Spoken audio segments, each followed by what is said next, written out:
Bismillahirrahmanirrahim. Alhamdulillahirabbil alamin wassalatu wassalamu ala asyrafil anbiya'i wal mursalin wa ala alihi wa sahbihi wa sallim. Allahumma salli ala sayyidina Muhammad wa ala ali Muhammad wa ala alihi wa sahbihi ajma'in. Rabbana atina min ladunka rahmah wa hayyi lana min amrina rasyada. Rabbana la tuzigh qulubana ba'da idh hadaitana wa hab lana min ladunka rahmah innaka antal wahhab. Amma ba'd. Assalamualaikum warahmatullahi wabarakatuh. Salam sejahtera, salam ukhuwah pada yang berbahagia Al-Fadil Ustaz Datuk dan semua jemaah sahabat pencinta ilmu yang dirahmati Allah, yang dipilih Allah untuk duduk dalam majlis ilmu pada malam ini. Semoga kita mendapat rahmat dan redha Allah untuk mencari ilmu pada malam ini.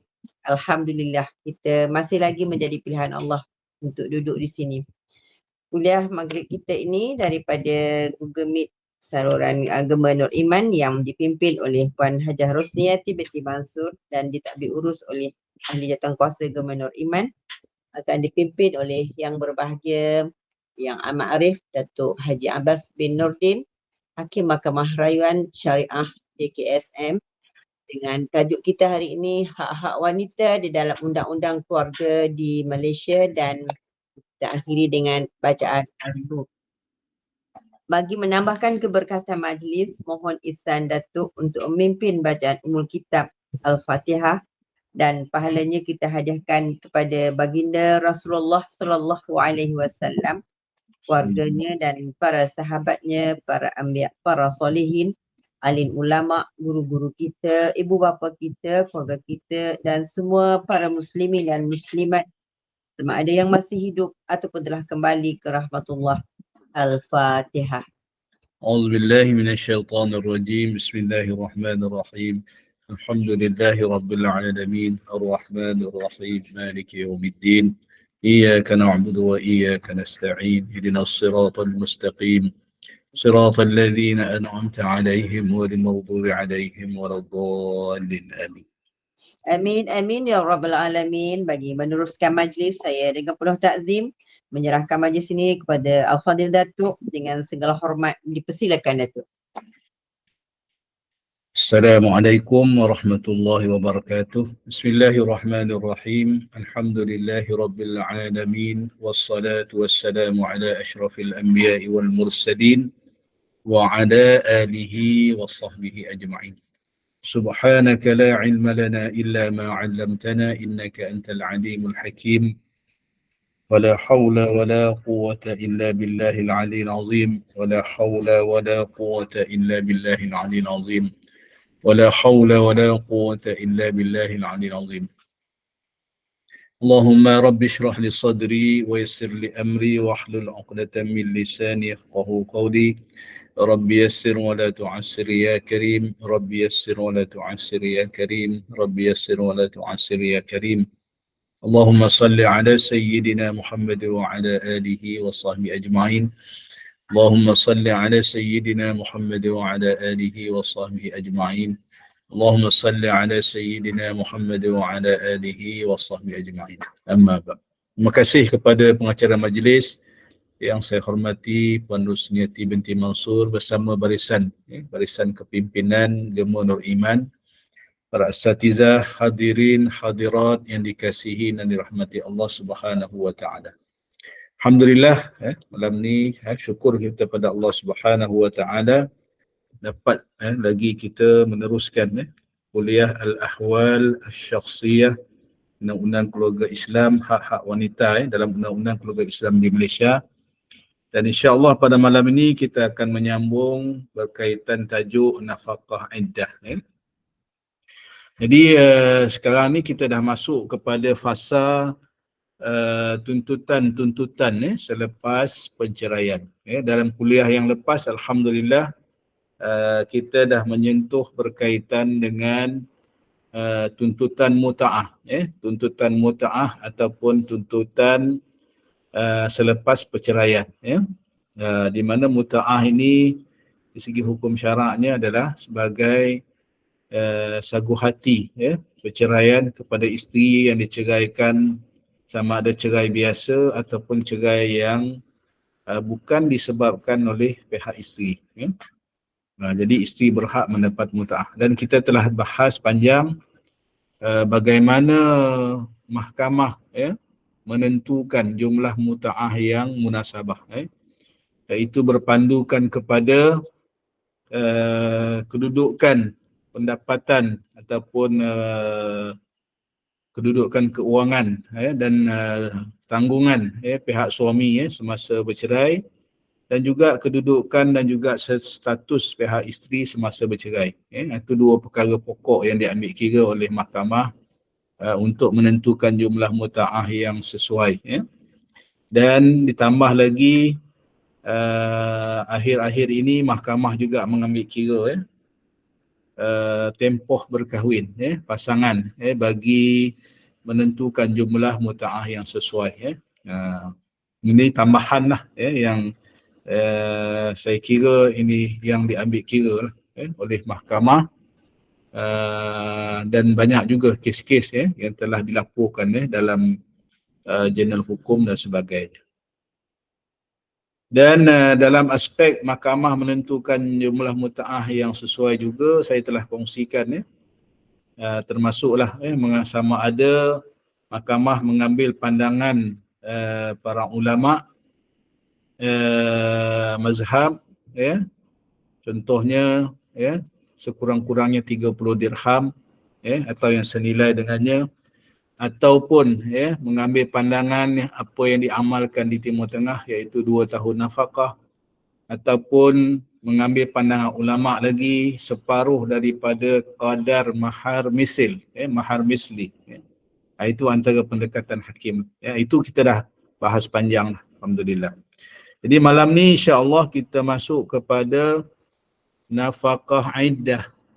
Apa maksud iddah? Iddah iaitu tempoh menunggu, Tempoh menunggu apa? Selepas bercerai ada tempoh iddah, tempoh menunggu. Kalau jika ada rezeki, boleh rujuk semula, itu dipanggil tempoh iddah.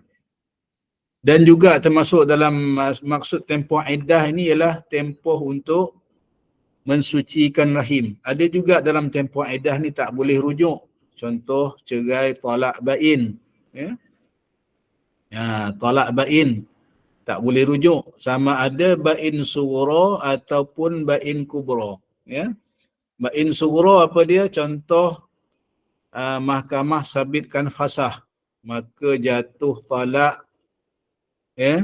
mahkamah yang memisahkan pasangan, maka itu dikira cerai talak bain sughra. Bain sughra apa maksud dia? Tak boleh rujuk kecuali dengan akad nikah yang baru, ataupun talak bain kubra, ini tempoh mensucikan rahim tadi ni, talak bain kubra iaitu bain besar. Contoh cerai talak 3, memang tak boleh rujuk langsung lah, tetapi dikehendaki juga beriddah, jadi iddah ni ada macam-macam lah, iddah talak raj'i, di mana yang kita nak bahas pada malam ini adalah iddah talak raj'i, manakala talak bain sughra ataupun bain kubra ni ada perbahasan lain lah nanti. Kalau sempat insya-Allah saya sentuh sedikit. Dan bila saya dah mungkin kita bahas dulu berkaitan dengan nafkah iddah ni. Kemudian saya buka soalan, termasuk jugalah kalau ada soalan berkaitan dengan muta'ah yang kita bincang dalam kuliah yang lepas, Jadi yang kita nak bincang sekarang ini iaitu nafkah iddah ini, iaitu iddah talak raj'i, yang mana talak ataupun perceraian kali pertama ataupun perceraian kali kedua, melibatkan tempoh iddah. Berapa tempoh iddah bagi orang biasa, yang masih kedatangan haid? Tempohnya 3 kali suci, Cerai biasa kan, 3 kali suci. Ya. Itu saya dah terangkan dulu dah. Macam mana kira 3 kali suci. Bagi orang yang telah putus haid, bagi orang tua, 3 bulan kan. Iddah dia 3 bulan. Bagi iddah orang yang kematian suami, ni tak boleh. Ini tak ada rujuk berlaku lah. Itu kita tak ambil kira yang tu lah. Kita ambil kira iddah talak yang pertama dan kedua ni, yang boleh rujuk. Yang boleh rujuk, yang suami boleh rujuk ataupun dua-dua pasangan isteri boleh rujuk. Setuju untuk berujuk kembali. Jadi sehingga daripada tarikh perceraian itu sampailah habis tempoh iddah, maka secara hukminya, apa maksudnya secara hukumnya, isteri tadi masih lagi di dalam ikatan perkahwinan. Isteri tadi masih lagi dalam kekuasaan suami. Dalam penguasaan suami lagi tu. Dalam tempoh iddah ni. Sebab itu bila suami lafaz rujuk, tak disyaratkan isteri tu terima lafaz rujuk tu. Jadi sah rujuk tu, suami lafaz rujuk, ada 2 saksi, sahlah rujuk. Saksi tu pun hukumnya sunat sahaja. Dari segi hukum kita mazhab Syafi'i. Tapi dari segi pentadbiran sekarang ni memang disyaratkanlah di hadapan pendaftar nikah cerai dan rujuk untuk lafaz rujuk dan ada 2 saksi. Kemudian selepas itu dikeluarkan sijil rujuk. Jadi balik pada nafkah iddah tadi. Oleh kerana dalam tempoh iddah tadi saya sebutkan, isteri tadi masih dalam kekuasaan suami. Maksudnya suami berkuasa lagi atas isteri itu walaupun dah bercerai dalam tempoh iddah tu. Sebab dari segi hukumi dia, dari segi hukumnya dia masih lagi isteri kepada suami yang menceraikan tu. Sehinggalah berakhir iddah. Jadi dalam tempoh ini, oleh kerana isteri masih lagi dalam kekuasaan suami, masih lagi menjadi tanggungjawab suami, maka wajib suami tadi menyediakan nafkah, memperuntukkan nafkah. Apa dia nafkah? Yang tidak ada khilaf oleh para ulama, iaitu nafkah isteri ni apa dia? Tempat tinggal, makan minum, pakaian. Cuma pakaian ni panjang jugalah perbahasannya, berapa pasang. Sebagian ulama menyatakan setahun sekurang-kurangnya 2 pasang. Jadi mungkin dalam tempoh iddah ni perbicaraan pasal pakaian ni mungkin tak berapa timbul lah. Tak ditimbulkan sangat. Yang mustahak tempat tinggal dan juga makan minum. Tempat tinggal dan juga makan minum. Ini masih lagi menjadi tanggungjawab suami yang menceraikan. Cerai apa? Cerai talak raj'i. Cerai yang boleh rujuk. Kalau talak bain macam mana? Talak bain, sebahagian ulama menghukumkan ketika talak bain tadi, yang tak boleh rujuk tadi. Kalau nak nikah, kena akad nikah yang baru tadi. Ataupun yang talak bain kubra tadi. Yang tak boleh rujuk langsung. Dalam tempoh iddah itu, sebahagian ulama berpandangan wajib suami menyediakan tempat tinggal, tetapi tidak wajib menyediakan nafkah makan minum tadi. Ini sebahagian pandangan ulama. Tak apalah, kita pergi dulu kepada talak raj'i tadi. Nafkah dalam tempoh iddah. Dalam surah At-Talaq, Allah SWT menyebutkan isteri berhak mendapat nafkah iddah, nafkah masa iddah, yang berdasarkan firman Allah Subhanahu wa taala dalam surah At-Talaq ayat yang ke-6 yang bermaksud tempatkanlah isteri-isteri yang menjaga tempat kediaman kamu sesuai dengan kemampuan kamu. Nafkah tempat tinggal masa iddah wajib suami sediakan. Dan janganlah kamu adakan sesuatu yang menyakiti mereka di tempat tinggal itu dengan tujuan hendak menyusahkan kedudukan mereka. Ya. Dan jika mereka berkeadaan sedang mengandung, maka berikanlah kepada mereka nafkahnya sehingga mereka melahirkan anak yang dikandungnya. Ini kalau mengandung sehingga anak itu dilahirkan, ya, wajib bagi nafkah. Biasanya mahkamah syariah di Malaysia membuat perintah pembayaran nafkah untuk masa iddah oleh suami kepada isterinya, dan jika suami tidak memberi pembayaran itu atas hati dengan jumlah yang diberi, isteri boleh memohon kepada mahkamah untuk mendapat perintah nafkah itu. Ya. Dan jika isteri membuktikan suaminya telah gagal memberi nafkahnya pada masa perkahwinan itu, mahkamah syariah boleh membuat perintah untuk pembayaran nafkah itu. Ya, ini diperuntukkan dalam undang-undang. Ya. Jadi nak ringkas katanya, nafkah iddah ini memang kewajipan suami lah. Ya. Kewajipan suami yang melafaz cerai kepada isteri tadi untuk memperuntukkan nafkah iddah tadi. Ya. Yang biasa dibahas di sini, ya, dalam kitab-kitab fiqh juga, iaitu makan, tempat tinggal dan juga makan minum. Ya.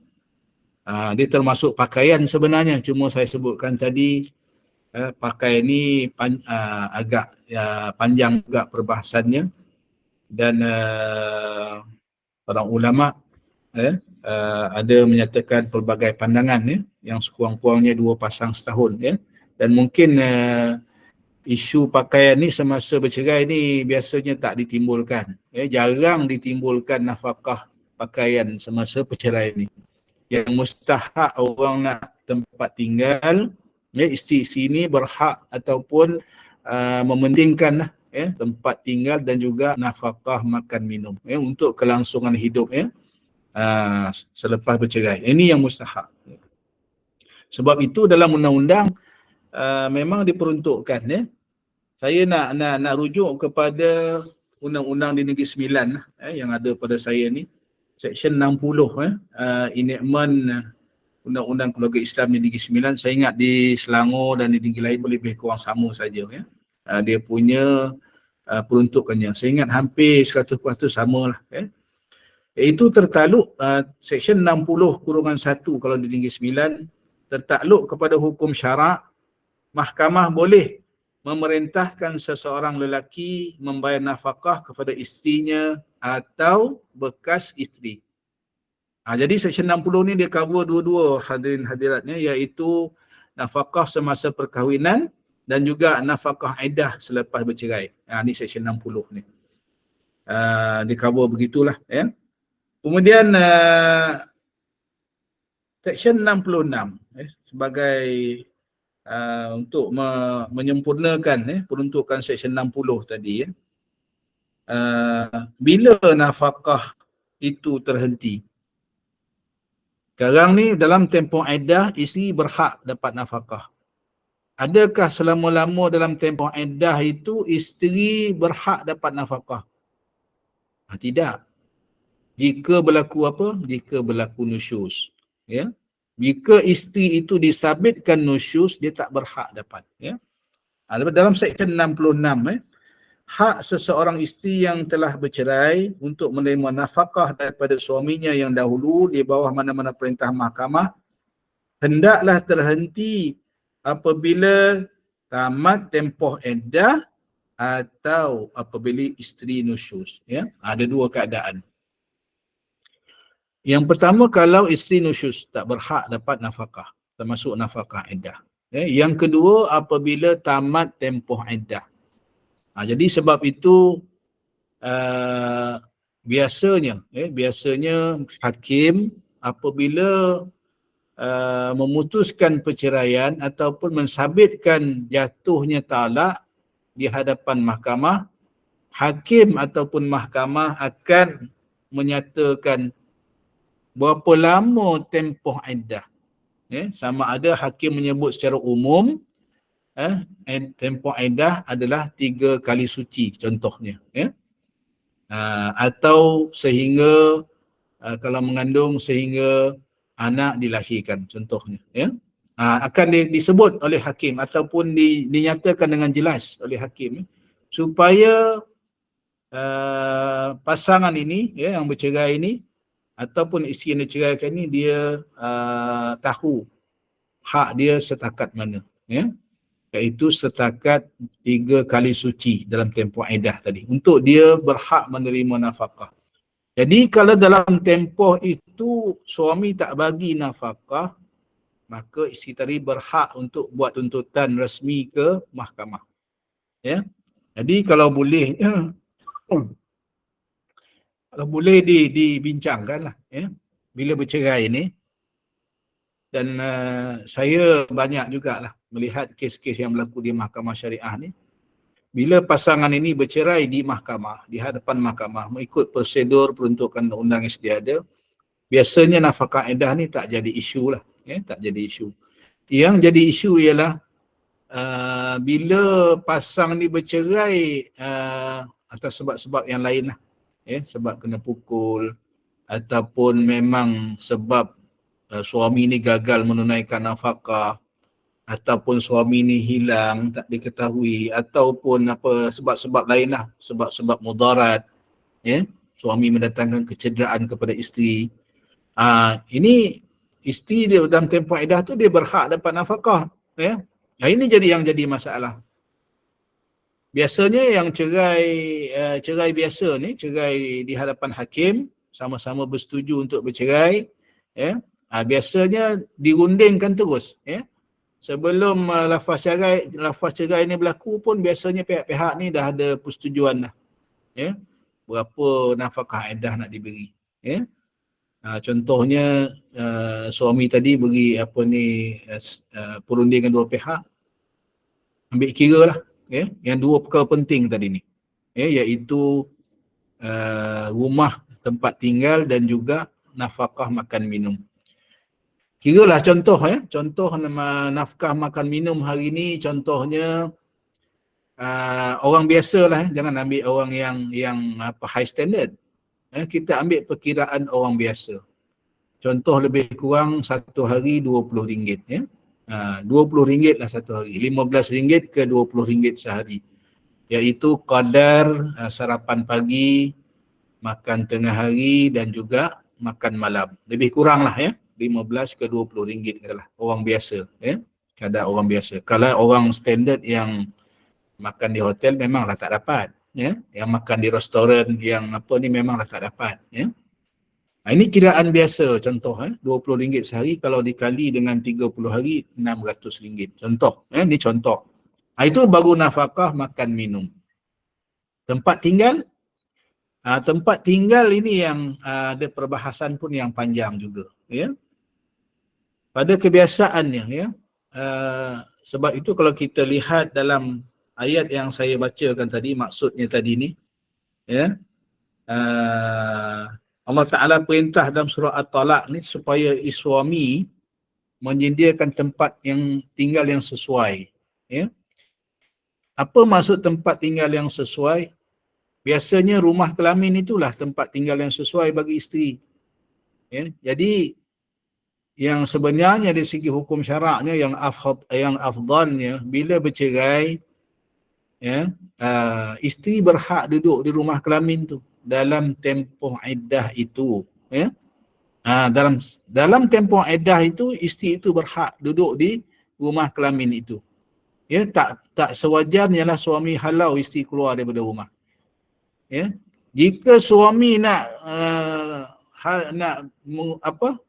tak mau isteri duduk di situ, ya, sebab itu rumah suami kena sewakan, ya, dalam tempoh iddah itu kena sewakan pula tempat tinggal lain, ya, kepada isteri yang diceraikan tadi ni sampai habis tempoh iddah.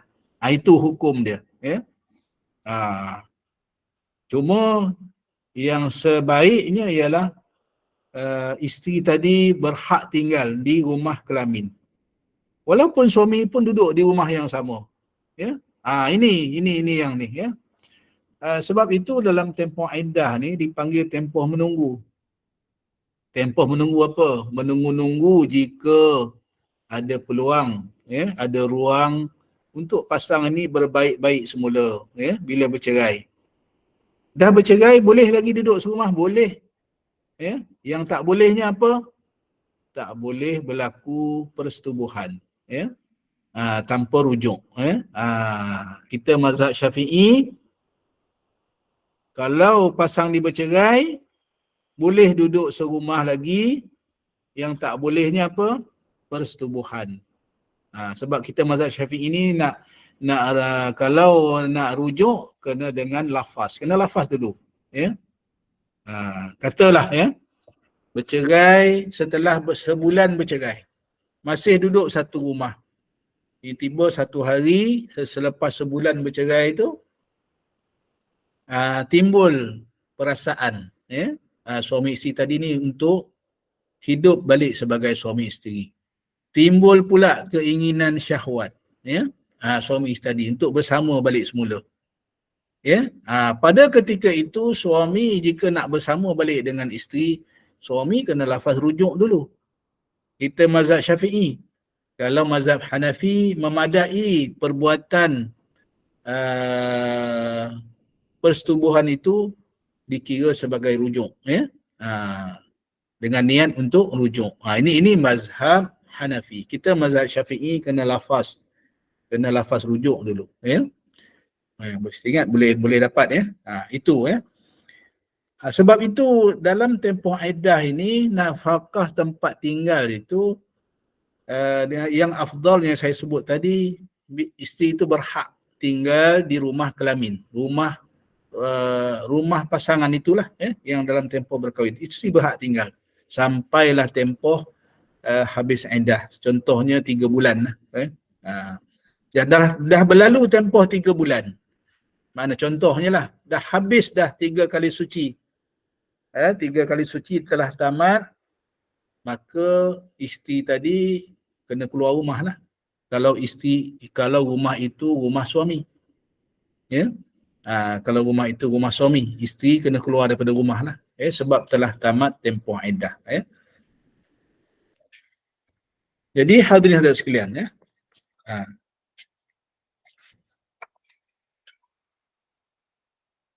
Prinsip macam mana berapa jumlah nafkah iddah ni saya dah terangkan lebih kurang, ya. Kita mengambil nafkah harian, ya. Harian maknanya makan minum sehari, kalau anggar hitung panjang ni RM20 sehari, dikali dengan 30 hari 600, ya. Cuma hadirin sekalian, ya, jika ada jumlah persetujuan pihak-pihak, ya, untuk menetapkan jumlah nafkah yang sesuai, ya. Mungkin bagi orang yang kaya mungkin jumlahnya lebih tinggi lah, ya. Ataupun orang yang susah jumlahnya lebih rendah, ya. Kalau saya merujuk kes-kes yang lama ni, ya, kalau ikut nafkah iddah yang lama-lama ni kes sikit sangat, ya. Ada yang RM150, ya. Ni kes yang lama-lama lah, ya, hadirin sekalian, ya. Sekarang ni tak relevan lah ni, ya. Dalam buku almarhum Profesor Ibrahim ni dimuatkan banyak juga kes-kes, ya, berkaitan dengan nafkah iddah ni. Ada yang RM150, ada RM50 pun ada, ya. Ada yang RM200, ya. RM180, ya. Ada yang RM90. Ni kes-kes yang ni lah. Mungkin saya boleh share sedikit nantilah kes-kes yang ni, ya. Ada yang dah tanya dah ni, ya. Sekejap,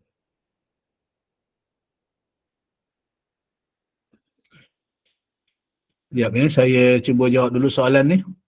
Dalam tempoh,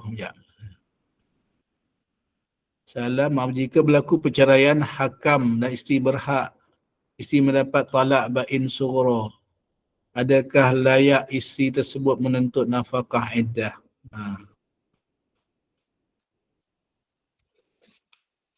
Ni yang talak bain tadi tu, ya. Yang ni isu ni, ya. Saya sebut tadi apa prinsip nafkah tadi, ya. Prinsip asasnya, kita sebut prinsip asas dulu. Kenapa isteri tadi layak mendapat nafkah? Sebab isteri itu masih di dalam kekuasaan suami. Sama juga dalam nafkah dalam tempoh perkahwinan. Kenapa dalam tempoh perkahwinan suami wajib membayar nafkah kepada isteri? Sebab apa? Yang pertama, telah ada akad nikah yang sah. Itu yang pertama. Ya? Dalam tempoh perkahwinan. Yang kedua, isteri itu dalam kekuasaan suami. Dan yang ketiga, isteri itu boleh bersama dengan suami. Ini disebut juga disebut dalam kitab-kitab fiqh. Apa maksudnya? Maknanya isteri itu telah menyerahkan dirinya untuk disetubuhi oleh suaminya. Itu yang menyebabkan suami tadi wajib bagi nafkah. Ya, sebab isteri tadi telah menyerahkan diri dia untuk disetubuhi oleh suami. Itu yang menyebabkan isteri tadi layak mendapat nafkah dalam perkahwinan. Isteri masih dalam kekuasaan suami dan isteri tadi telah menyerahkan diri dia untuk disetubuhi hasil daripada akad nikah yang sah. Itu yang menjadi sebab ataupun sebab musabab wajib nafkah atas suami kepada isteri. Saya sebut tadi dalam tempoh iddah, isteri tadi masih lagi dalam kekuasaan suami. Yang cuma tak bolehnya bersetubuh saja. Itu pun menjadi sebab suami tadi wajib menunaikan nafkah dalam tempoh iddah. Ya, dalam tempoh iddah itu saja, 3 kali suci tadi. Itu yang menjadi sebab isteri sebab isteri tadi boleh dirujuk. Walaupun isteri tadi tak boleh disetubuhi, tetapi dalam tempoh iddah itu isteri itu berhak dirujuk oleh suami tadi. Boleh dirujuk. Itu menjadi punca kenapa isteri tadi layak mendapat nafkah semasa iddah. Kalau dalam talak bain, isteri tadi boleh tak dirujuk? Tak boleh dirujuk. Sebab itu para ulama berpendapat isteri tidak layak mendapat nafkah makan minum, tetapi layak mendapat nafkah tempat tinggal. Ini pandangan ulama dalam bab talak bain. Jadi saya ingat saya dah menjawab ni soalan Puan Murni. Kemudian soalan daripada Puan Fauziah ni. Dalam tempoh lama selepas cerai, isteri boleh menuntut nafkah iddah. Maknanya berapa lama kot Pada anggapan saya berapa lama Berapa lama selepas bercerai isteri boleh menuntut nafkah iddah dan muta'ah. Hadirin hadirat sekalian, iddah dan muta'ah ni jika tak dibayar oleh pihak suami, dia jadi hutang. Nafkah ni kalau suami tak tunaikan, sama ada nafkah iddah ataupun nafkah dalam perkahwinan, dia jadi hutang. Kecuali isi tadi melupuskan, tak apalah, tak payah, tak apa. Boleh, itu tak jadi hutang lah. Selama mana isteri tadi menuntut, dia tetap jadi hutang dan wajib dilunaskan. Berapa lama tempoh? Kalau nak kira dalam hukum syarak ni tak ada tempoh. Tak ada tempoh mati. Kalau di mahkamah sivil, selepas 6 tahun, kalau tak dituntut, dia kira tak boleh tuntut dah. Dia panggil time bar. Masa yang telah menghadkan. Masa yang dihadkan dalam tuntutan sivil iaitu 6 tahun. Kita di mahkamah syariah ni ada banyak pandangan fuqaha lah tentang tuntutan-tuntutan berkaitan dengan nafkah, faraid dan sebagainya. Ada disebut banyak perbahasan yang panjang. Ada yang sampai 80 tahun, 90 tahun. Dan saya ingat antara kes yang telah diputuskan di mahkamah rayuan ialah dalam tempoh yang munasabah. Itu atas hakim akan menentukan. Berdasarkan pandangan-pandangan fuqaha, ada yang menyebutkan sampai 30 tahun. Ya, 33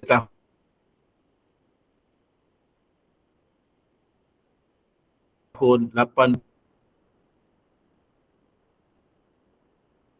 pendekatan Mahkamah Rayuan, Mahkamah yang tertinggi, Mahkamah Syariah dengan beberapa negeri telah mengambil pendekatan tempoh yang munasabah. Ini hakim akan, semasa kes itu dibicarakanlah, hakim akan menentukan. Ya, para hakim rayuan yang 3 orang bersidang itu akan menentukan, dia tengok tempoh lah. Contoh, dah 10 tahun baru nak tuntut. Jadi hakim akan menilai kenapa dah 10 tahun baru nak tuntut. Jadi macam tak munasabah. Dah 10 tahun. Kita akan tengok pula apa sebab. Dia akan bagi, biasanya orang akan bagi sebab yang bermacam-macam lah. Jadi hakim akan nilai lah.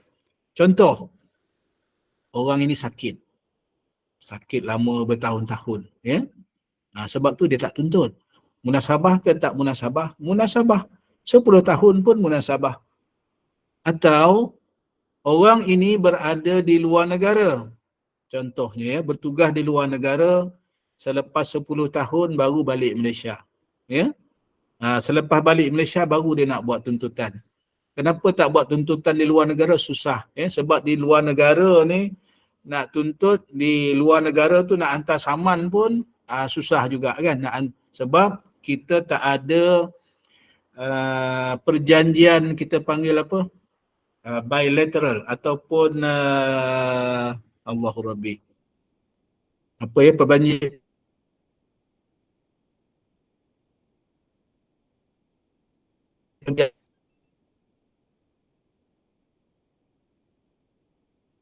antara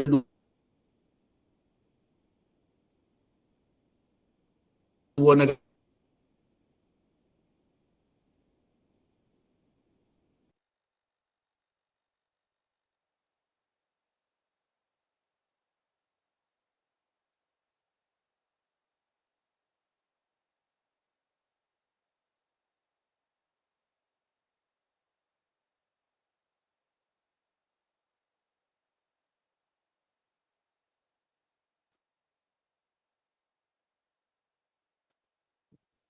Assalamualaikum.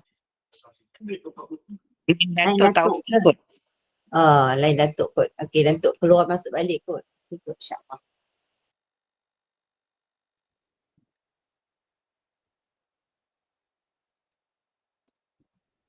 Macam hilang kan? Datuk bukan speaker. Datuk. Okey, boleh dengar suara saya? Okey, jelas. Sebab Jelas. komputer saya ni hilang, dia punya ni, dalam komputer ni line hilang. Saya buka handphone. Hilang-hilang. Saya buka handphone sekarang.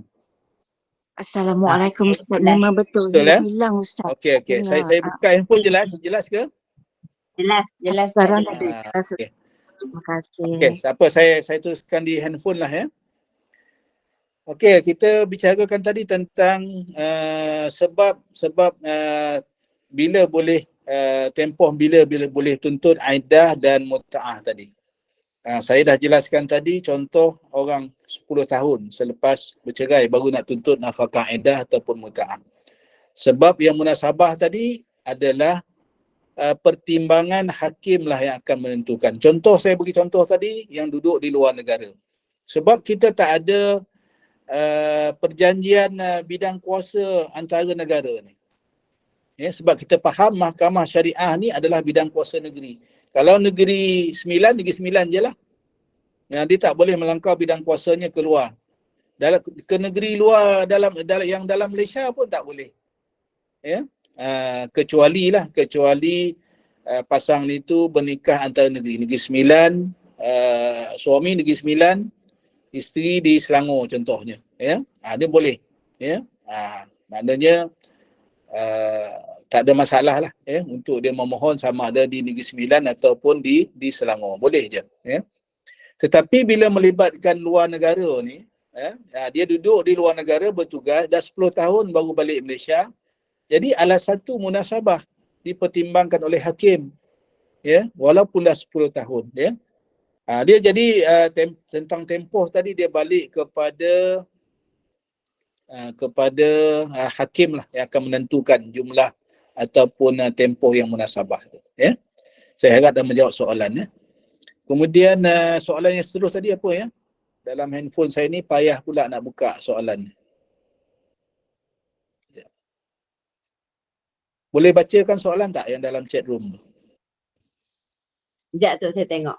Ya, ya. Yang tadi yang Datuk baca tadi yang dalam tempoh lama sebab isteri boleh menuntut nafkah iddah dan muta'ah tu kan? Ya, ya, ya.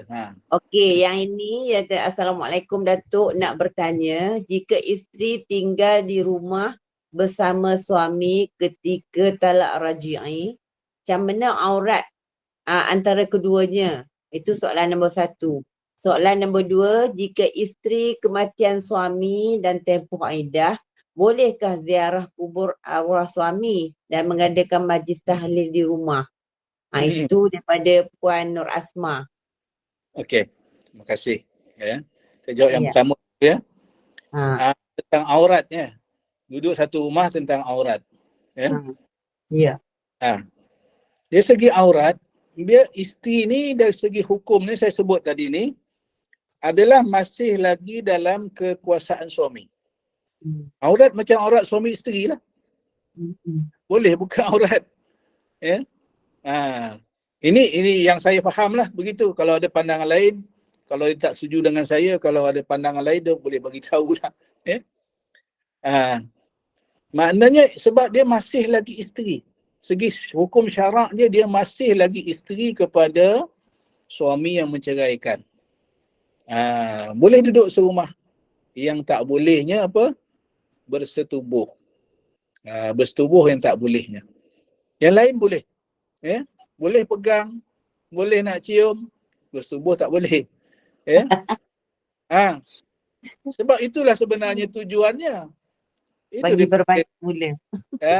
Salah satu tujuannya bila tinggal serumah, berlalu masa seminggu, 2 minggu, 3 minggu, sebulan, mungkin akan datang balik perasaan kasih sayang tu akan datang balik, pada suami isteri. Hari ni kita diberitakan dalam akhbar kan, contoh pelakon Farid Kamil kan nak rujuk balik isteri dia dalam masa terdekat ni. Alhamdulillah. Ada gambar yang saya nampak tadi, saya tengok dalam handphone saya lah dan surat khabar. Gambar dia memegang isteri dia, mencium pipi isteri dia. Walhal dah bercerai. Segi hukumnya boleh. Ini pandangan saya. Nanti saya rujuk balik pada mufti. Takut pandangan saya tak salah. Takut pandangan saya tak betul. Sebab dia masih lagi dalam kekuasaan suami tadi. Dari segi hukum dia masih lagi isteri. Cuma yang tak boleh bersetubuh saja. Jadi ini tujuan dia. Ini tujuan. Ini indahnya hukum syarak ni. Memberi tempoh menunggu ataupun tempoh iddah ini selama 3 bulan 10 hari itu. Tapi hakikatnya pada hari ini jaranglah bila bercerai itu duduk serumah lagi kan. Saya ingat dalam 1000 kes mungkin ada 1 je kot. Biasanya hari ni orang nak bercerai ni tak sabar. Sebelum bercerai dah tak duduk sama dah. Kan? Tetapi sebenarnya hukum syaraknya tadi menggalakkan tadi. Duduklah di rumah kelamin itu. Itu yang afdalnya. Duduk di rumah kelamin tu mudah-mudahan ada jodoh semula dengan dipanjangkan oleh Allah SWT jodoh ni, rujuk balik kan. Ingat dah menjawab kot yang pertama jadi aurat suami isteri lah. Kemudian yang kedua tadi apa ya? Yang kedua tadi pasal Allah lupa saya. Yang kedua tu Datuk, dia punya ni kematian suami, tempoh iddah, lepas tu boleh ziarah kubur ke tak? Lepas tu nak buat majlis tahlil kat rumah. Ziarah kubur kenapa tak boleh? Boleh, tak ada masalah. Buat tahlil lagilah boleh, lagilah digalakkan. Tadi kebetulan setelah beberapa hari saya balik haji, hari berapa saya ingat, 2-3 hari saya balik haji, sepupu saya meninggal dunia hari Jumaat. Sepupu saya meninggal dunia hari Jumaat. Saya imamkan jenazah dia di Paroi ini, masjid di Paroi ini, di Paroi Jaya. tadi kebetulan tadi isteri dia WhatsApp saya, Siti Arwah ni lah. WhatsApp saya, dia kata, boleh tak saya nak hantar anak saya balik asrama di belajar di UTM di Skudai, ya. Dan sebab dia masih dalam tempoh iddah lagi, kan. Boleh tak? Saya kata apa masalah? Tak boleh. Ya. Yang tak boleh keluar rumah ni, hadirin hadirat, ialah keluar tanpa tujuan. Sengaja-ngaja keluar pula, ya. Jika ada keperluan tak ada masalah, walaupun dalam tempoh iddah, untuk bekerja, mencari nafkah, untuk ke kedai beli barang keperluan, tak ada masalah, ya. Tak ada masalah. Apatah lagi nak ziarah kubur suami tadi, lagilah boleh, ya. Jangan melencong ke tempat lain, jangan berhias-hias melampau, tu tak boleh, ya. Berhias melampau tu tak boleh lah. Berhias-hias tak boleh. Sengaja pula pergi melancong tak boleh. Yang ada keperluan boleh, ya. Termasuklah ziarah kubur, keluar bekerja, buat tahlil, ya. Apa lagi? Pergi ke kedai beli barang keperluan, ya. Kalau ada orang lain boleh tolong beli, alhamdulillah. Kalau tak ada, insya-Allah. Pergi umrah boleh ke Datuk? Tempoh iddah tu. Katalah dia dah bayar semua untuk pergi umrah ke, tiba-tiba suami dia meninggal, duit semua dah bayar, boleh ke pergi? Pada pandangan peribadi saya tak ada masalah. Sebab umrah ni melakukan ibadat, bukan melancong. Kan. Umrah ni ibadah, bukan melancong. Ya.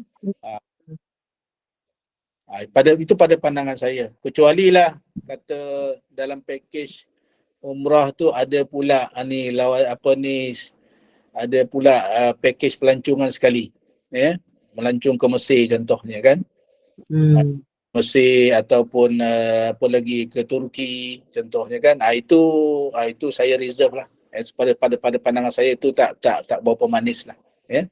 Kalau umrah semata-mata duit pun dah bayar, pada pandangan peribadi saya tak ada masalah, ya. Tapi haji tak boleh pula Datuk. Ya. Haji tak boleh pula. Orang dalam iddah. Orang edah-edah kan tak dibenarkan pergi haji. Nanti saya rujuk balik, takut pandangan saya salah. Nanti kemudian saya jawab dah tu. Ya. Saya minta maaf. Tak boleh nak jawab sekarang. Saya rujuk balik kepada yang lebih pakar, ya.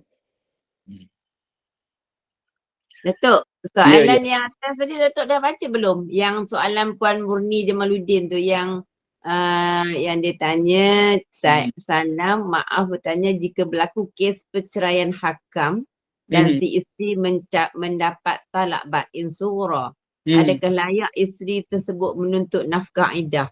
Dah jawab belum? Saya dah jawab tadi. Ya. Okey. Tadi Sudah. pandangan ulama, dia hanya layak dapat nafkah tempat tinggal. Tolak makan minum tak dapat, ya. Tak layak dapat nafkah makan minum, tak dapat. Hanya layak untuk itu terpulang kepada mahkamah lah, ya. Datuk, maknanya kalau talak baim tu dia orang kena berpisah, tak boleh duduk serumah lah. Tak boleh. Orang apa semua tak boleh dah lah. Talak baim tak boleh duduk serumah sebab dah terputus dah. Dah terputus. Terputus kekuasaan suami pada isteri tadi, dah terputus, nak rujuk pun tak boleh.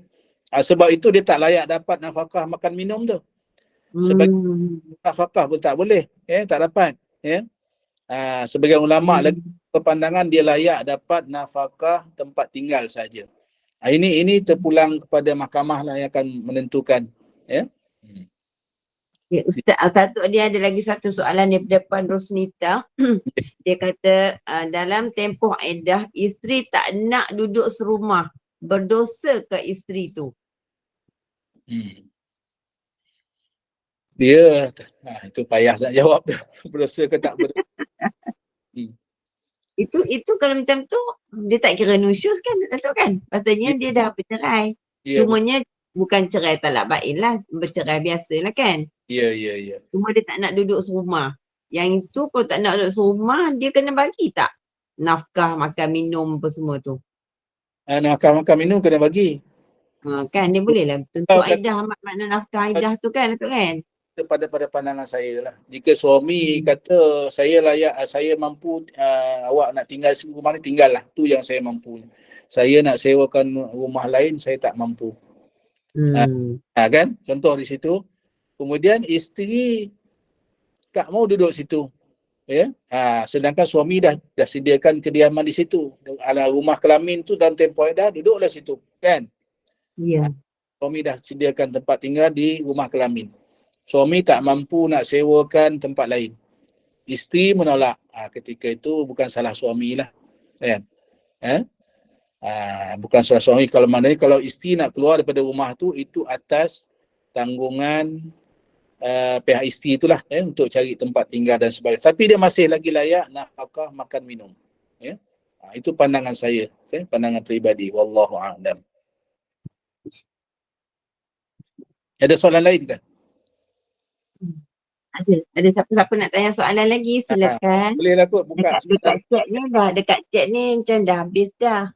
Ya. Ada yang tanya berhias semua tu Ustaz Datuk dah jawab tadi. Ya. Tak ada yang lain, tak adalah. Tak ada lah Datuk. Kalau ada yang Kadang-kadang mak mentua tak bersetuju. Isteri yang dah tinggal bersama kan. Ada mak mentua masuk campur. Terpaksa isteri tu keluar. Sebab tu kita ada kuliah ni. Mudah-mudahan mak mentua tak tahu hukum tu kawan. Ya. Assalamualaikum Ustaz. Pergi masjid boleh tak? Dia disebarkan, kita kongsi maklumat ni bersama. Yang afdalnya yang disebut dalam syarak itulah sebenarnya. Maknanya isteri berhak tinggal di rumah kelamin tu dalam tempoh iddah. Ya. Datuk pergi masjid boleh tak? Pergi masjid. Kalau dalam iddah tu. Dalam iddah. Kematian suami tu. Kematian ke? Okey. Saya cuba jawab setakat yang saya faham. Ya. Sebenarnya perempuan ni pergi masjid tu untuk belajar, okey. Menuntut ilmu. Untuk menuntut ilmu tak ada masalah pada saya. Cuma kalau untuk solat 5 waktu, solat berjamaah, 5 waktu, sebenarnya yang afdal orang perempuan ni afdalnya rumah. Ya. Rumah. Saya pun, isteri saya ketika ada program di surau, saya ajaklah ikut. Ya. Untuk mendengar kuliah dan sebagainya. Ya. Kalau tidak, solat di rumah lah. Ini amalan saya lah sendiri, bersama isteri. Ada program di surau, okey. Kita sama-sama lah, kan? Sebab dia balik kepada tentang keperluan tadi tu.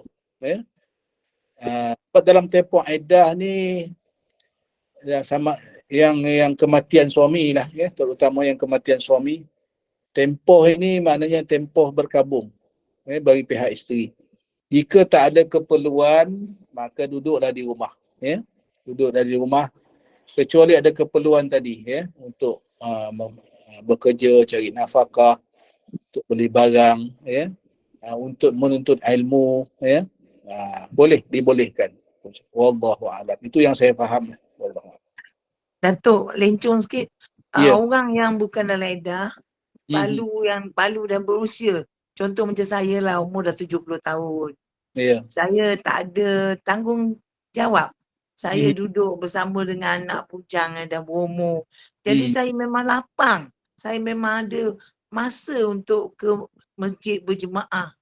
Dan saya pergi ke masjid tu ataupun ke surau berjemaah tu. Adakah itu ini lagi payah soalan. Kesiapan. Lagi payah soalan. Jawab. Inilah saya pun dia beginilah, ya. Orang perempuan ni itulah Allah Ta'ala jadikan wanita ni istimewa lah pada saya, wanita ni. Puan sebut umur dah 70, tapi mungkin tengok macam umur 45 contohnya, kan. Saya bagi contoh. Gambar tu tipu. Jadi dia benda ni subjektif lah, ya puan, hadirin sekalian. Sebab itu wanita ni memanglah Allah Ta'ala ciptakan fitnah dia tu lebih. Ya. Fitnah wanita ni terlalu banyak, sebab itu hukum syarak ni menjaga wanita ni lebih daripada lelaki. Ya. Auratnya lebih, kan? Termasuklah tutupnya, suaranya, tutup tubuh badannya, suaranya, ya, tingkah lakunya, cara berjalan, semua dia termasuk, ya. Lebih daripada orang lelaki. Orang lelaki ni tak ada masalah sangat, kan? Jadi nak jawab soalan puan tadi tu memang susahlah saya nak jawab. Dia sebab perkara subjektif. Ya. Dia balik kalau kata dalam tempoh iddah kematian suami tu yang tadi yang apa ni, walaupun bukan dalam iddah kematian suami, dah tua,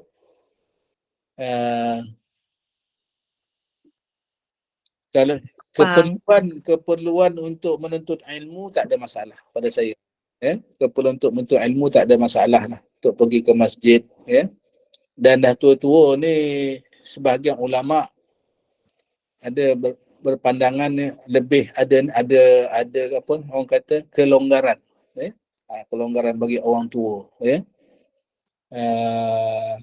Disebabkan orang bila dah tua ni, dah putus haid, mungkin nafsu syahwat tu dah tak ada ataupun dah berkurangan, ya. Itu pun kita tak pasti, kan. Saya pun tak ada ilmu dalam bab tu. Jadi yang tu kot saya boleh jawab, puan, minta maaf lah, tak boleh nak bagi jawapan yang tuntas lah. Wallahu a'lam. Hukum Allah lah, Datuk. Hukum Allah kata tak payah pergi, duduk kat rumah je lah. Duduk kat rumah semayang seorang je, Ustaz, kan? Datuk.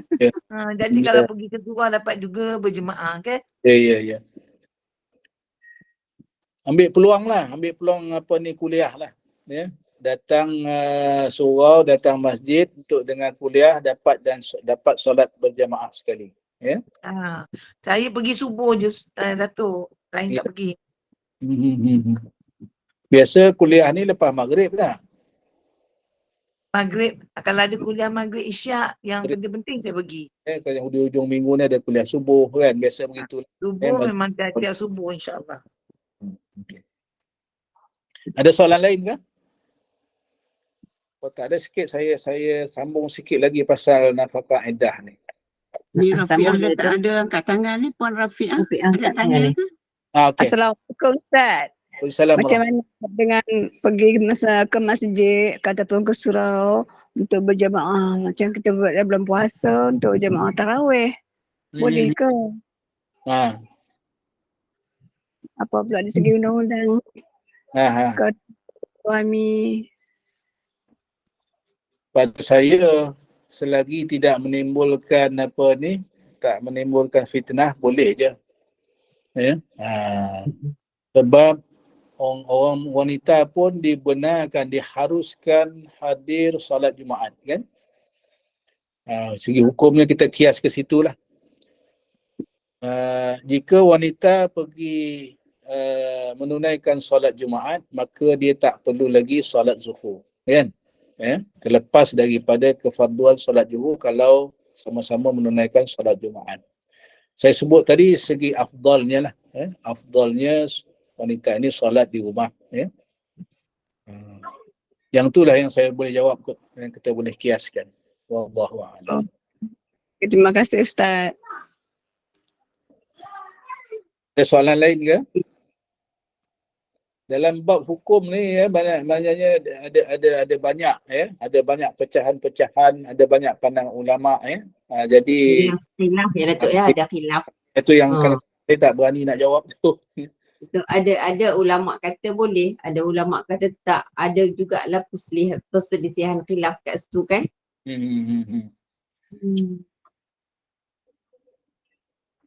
Okeylah, Datuk, teruskan, Datuk.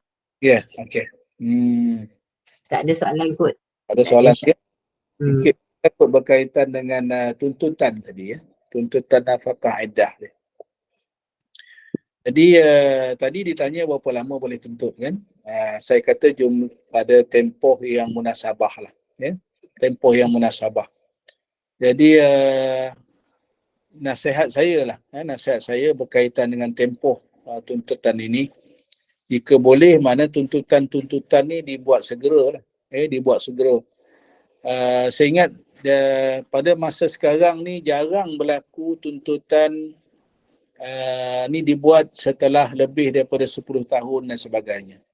Saya ingat paling tinggi-tinggi pun setahun dua lah. Setahun dua dituntut lah.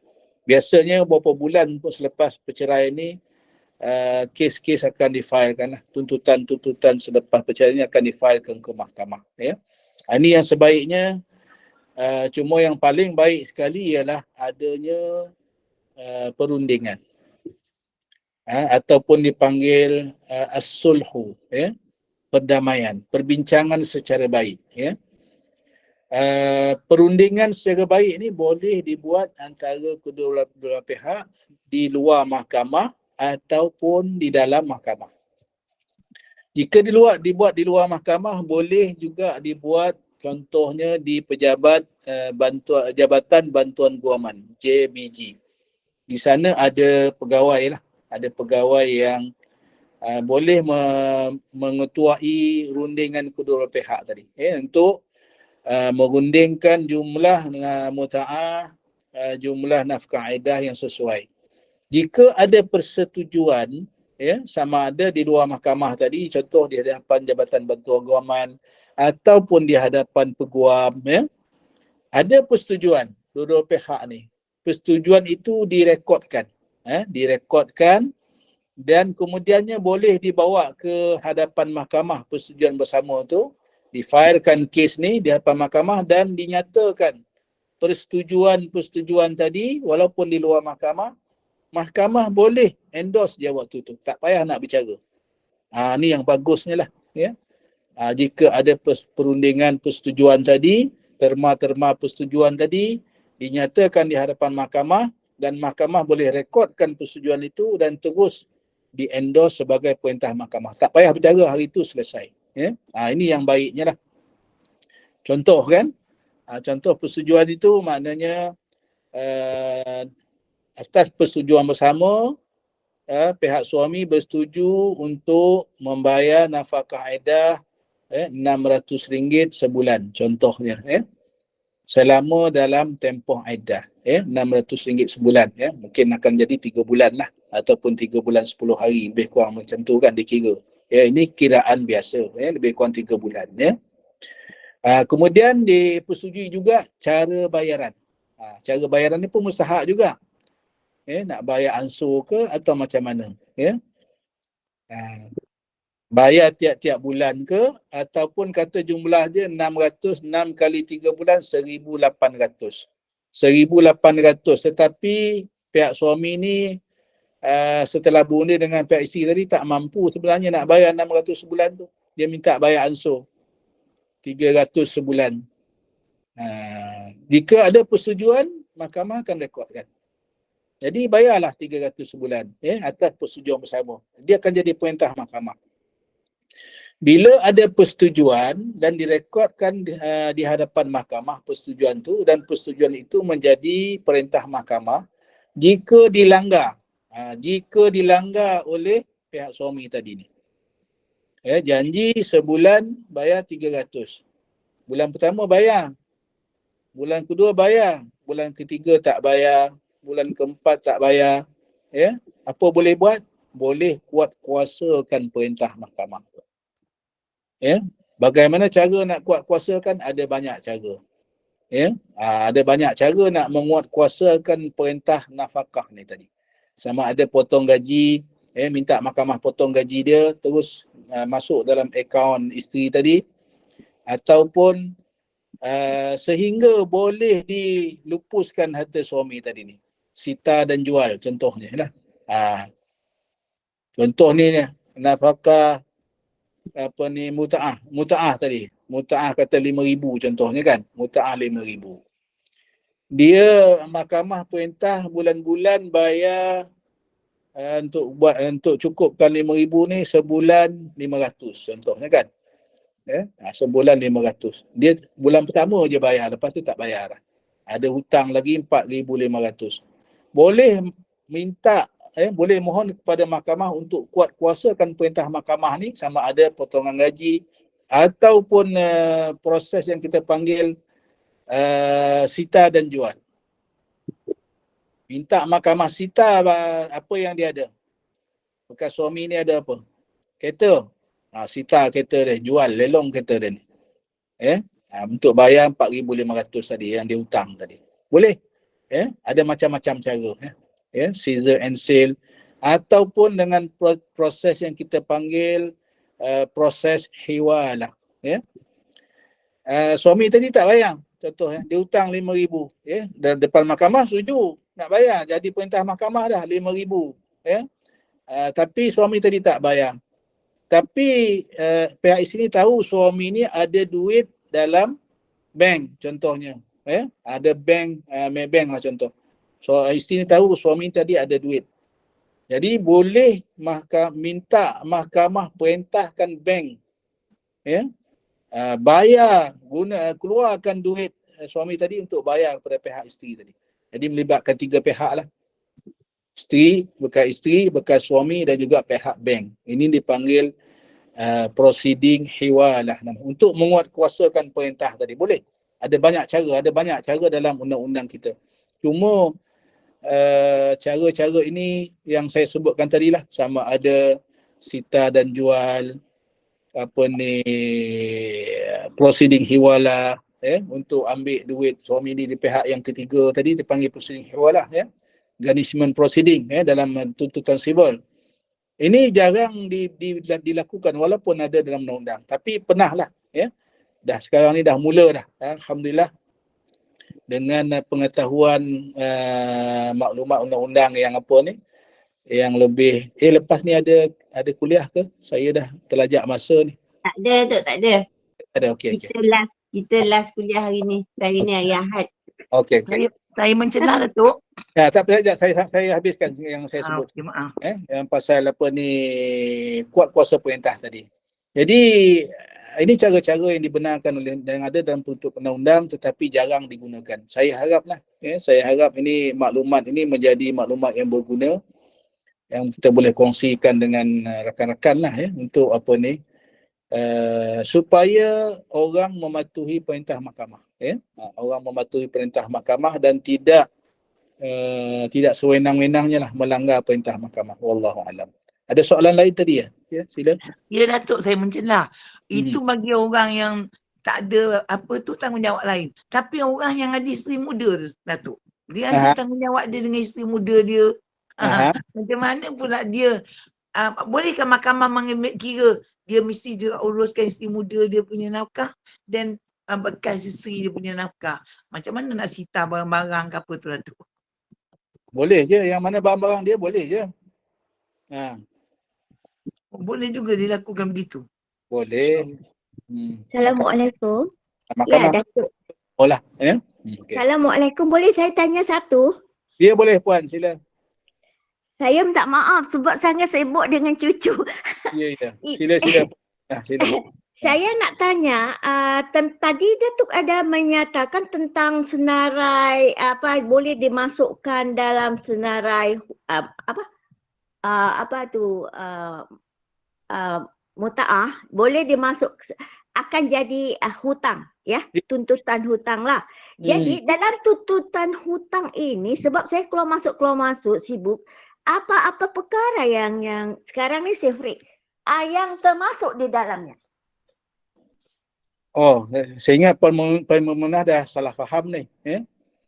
Oh ya, mungkin saya ini masih di mana sebutkan ya? Tadi mutaah ni jika tak dibayar, sekarang dah ada perintah mutaah oleh mahkamah, dah ada perintah nafkah iddah oleh mahkamah yang mesti dibayar oleh suami kepada bekas isteri kan.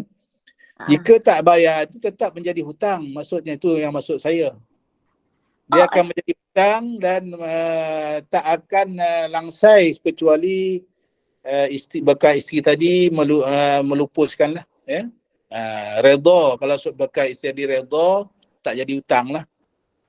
Itu maksud saya. Itu maksud saya. Saya rasa saya tidak salah faham ya. Sebab selain daripada itu saya faham. Sebab saya mendengar tadi, saya sempat mendengar. Selain daripada itu, sekiranya sebab ada perkara lain.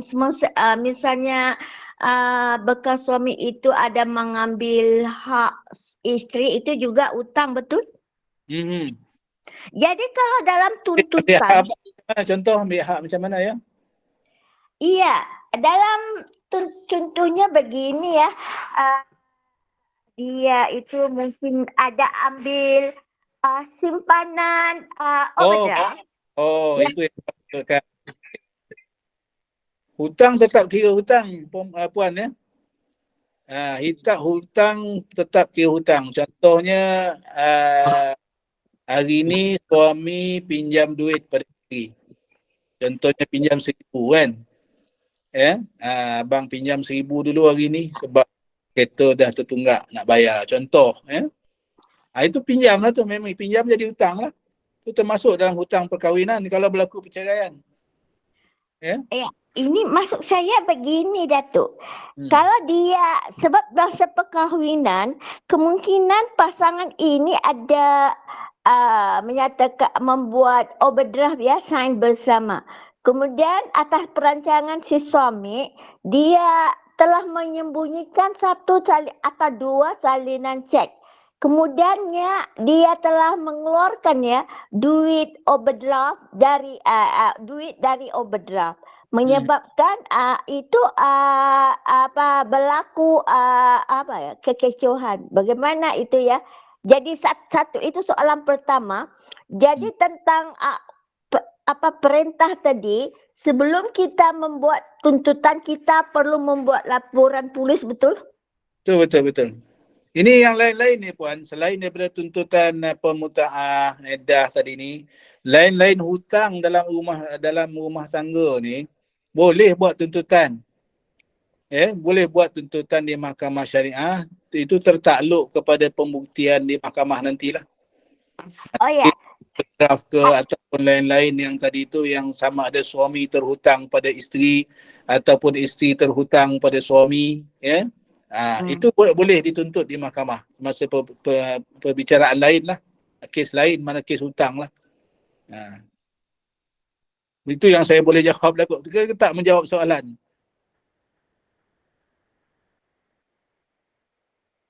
Puan Maimunah, adakah saya menjawab soalan ke tidak? Rasanya. Kak Munah. Iyalah. Okey ke tak jawapan Datuk tu? Itulah. Yang saya faham begitulah ya. Ini maknanya dalam tempoh perkahwinan itu, ya, jika ada sama ada suami berhutang kepada isteri ataupun isteri berhutang kepada suami, boleh dituntut. Ya. Sekarang ni saya ingat dah banyak jugalah kes di mahkamah syariah ni. Terima tuntutan hutang dalam tempoh berkahwin. Ya. Dia ceritanya macam ni Datuk, dia orang ni selalu buat akaun bersama. Bila buat akaun bersama, suami ni kita manalah tahu kan, dia buat pengeluaran, mungkin dia ambil satu cek suruh isteri sign, isteri pun sign simpan dulu. Sekarang nak keluar lagi, pergi sign lagi. Lepas tu bila dah nak bercerai, mengumpulkan soalan Puan Norini yang moderator, kamu berdiam saja. Tak nak tempat Kak Munah tak menjawab tadi. Ya, patutnya kau tak boleh campur. Okey, silakan. Tak apalah saya. Nanti perkara ini sebab banyak ya, bila yang Arif menyatakan sebabnya baru saya faham ya. Di dalamnya ada mungkin lebih banyak dari apa yang saya catatkan. Cuma tadi saya agak sibuk sedikit. Ya. Tentu saya tanya tadi Puan Maimunah, adakah jawapan saya tadi saya dah menjawab soalan ke tidak? Hampir semuanya. Mungkin ada perkara lain saya mau tanya, tapi saya tidak sempat menanyai. Ya. Okey, ya. Jadi maknanya apa-apa yang suami terhutang kepada isteri ataupun isteri terhutang kepada suami, sama ada secara langsung ataupun secara tipu atau sebagainya, boleh dituntut balik di mahkamah syariah. Ini ada banyak dah kes ni. Saya ingat dah menjawab kot soalan Puan Maimunah tadi. Ya. Satu lagi yang Datuk cakap itu apa ya, perintah apa ya, saya terlupa, agak ketinggalan. Perintah apa yang kita minta mahkamah untuk tuntut yang ada kaitan dengan hutang. Perintah apa? Menguatkuasakan perintah tadi. Menguatkuasakan perintah? Bila suami diperintah bayar nafkah, suami tak bayar, nafkah edah ke, muta'ah ke, kemudian suami tak bayar, boleh kuatkuasakan perintah mahkamah tu. Jadi kuat kuasa perintah mahkamah ini kita perlu pergi ke balai polis dulu ya? Tengok keadaan. Tak perlu pun tak apa. Bila suami tadi melanggar perintah, maknanya suami tadi tak mau bayar, berapa bulan suami tak bayar tu, kita beritahu je mahkamah, kita file balik kes ke mahkamah. Yang sebaiknya guna peguam lah. Kita guna peguam, kita datangkan bukti kepada mahkamah, suami tak bayar. Tak bayar. Jadi kita nak kuatkuasakan perintah itu dengan cara apa? Itu kita mohonlah pada mahkamah, sama ada potong gaji dia ke, atau rampas harta dia, jual, hasil jualan tu bayar hutang kita, dan macam-macam cara yang saya sebut tadi. Proceeding garnishment, ambil duit dia, siapa yang berhutang tadi, suami yang berhutang tadi, ambil duit dia di dalam bank pun boleh juga. Kita saman pula pihak bank. Tunjuk akaun suami tadi. Ada berapa banyak tinggal. Boleh keluarkan. Kita mahkamah boleh perintah bank keluarkan duit suami yang dalam bank tadi untuk bayar balik hutang kepada bekas isteri. Boleh. Ini cara-cara yang boleh dibuat mengikut undang-undang. Tapi proses dia tu akan ambil masa sikit lah. Wallahu a'lam. Okey, dah pukul 9.30. Kalau ada soalan lain ya, kalau boleh saya berhenti kat sini dulu. Kalau boleh minta besok. Okeylah, kita tutup majlis lah. Ya. Ada Datuk nak baca al-Mulk ke? Boleh je. Okey, kita baca al-Mulk, lepas tu kita tutup majlis. Astaghfirullahaladzim alladzi la ilaha illallah. Astaghfirullahaladzim alladzi la ilaha illallah. Allahumma salli. أعوذ بالله من الشيطان الرجيم. بسم الله الرحمن الرحيم. تبارك الذي بيده الملك وهو على كل شيء قدير. الذي خلق الموت والحياة ليبلوكم أيكم أحسن عملا وهو العزيز الغفور. الذي خلق 7 سماوات طباقا ما ترى في خلق الرحمن من تفاوت فارجع البصر هل ترى من فطور ثم ارجع البصر كرتين ينقلب إليك البصر خاسئا وهو حسير ولقد زينا السماء الدنيا بمصابيح وجعلناها رجوما للشياطين وأعتدنا لهم عذاب السعير وللذين كفروا بربهم عذاب جهنم وبئس المصير إذا ألقوا فيها سمعوا لها شهيقا وهي تفور تكاد تميز من الغيظ كلما ألقي فيها فوج سألهم خزنتها ألم يأتكم نذير قالوا بلى قد جاءنا نذير فكذبنا وقلنا ما نزل الله من شيء إن أنتم إلا في ضلال كبير وقالوا لو كنا نسمع أو نعقل ما كنا في أصحاب السعير فاعترفوا بذنبهم فسحقا لأصحاب السعير إن الذين يخشون ربهم بالغيب لهم مغفرة وأجر كبير وأسركم أو اجهروا به إنه عليم بذات الصدور ألا يعلم من خلق وهو اللطيف الخبير هو الذي جعل لكم الأرض ذلولا فامشوا في مناكبها وكلوا من رزقه وإليه النشور أأمنتم من في السماء أن يخسف بكم الأرض فإذا هي تمور أم أمنتم من في السماء أن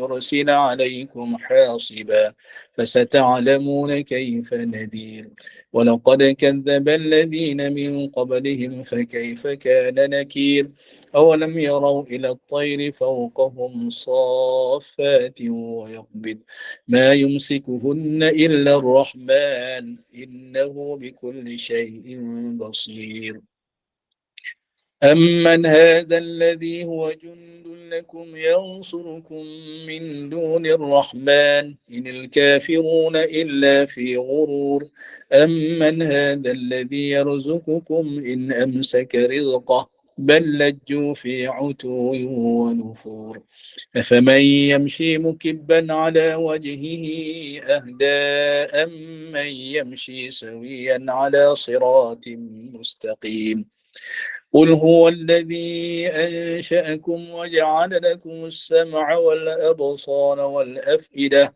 قليلا ما تشكرون قل هو الذي ذرأكم في الأرض وإليه تحشرون ويقولون متى هذا الوعد إن كنتم صادقين قل إنما العلم عند الله وإنما أنا نذير مبين فلما رأوه زلفة سيئت وجوه الذين كفروا وقيل هذا الذي كنتم به تدعون قل أرأيتم إن أهلكني الله ومن معي أو رحمنا فمن يجير الكافرين من عذاب أليم قل هو الرحمن وآمنا به وعليه توكلنا فستعلمون من هو في ضلال مبين قل أرأيتم إن أصبح ماؤكم غورا فمن يأتيكم بماء معين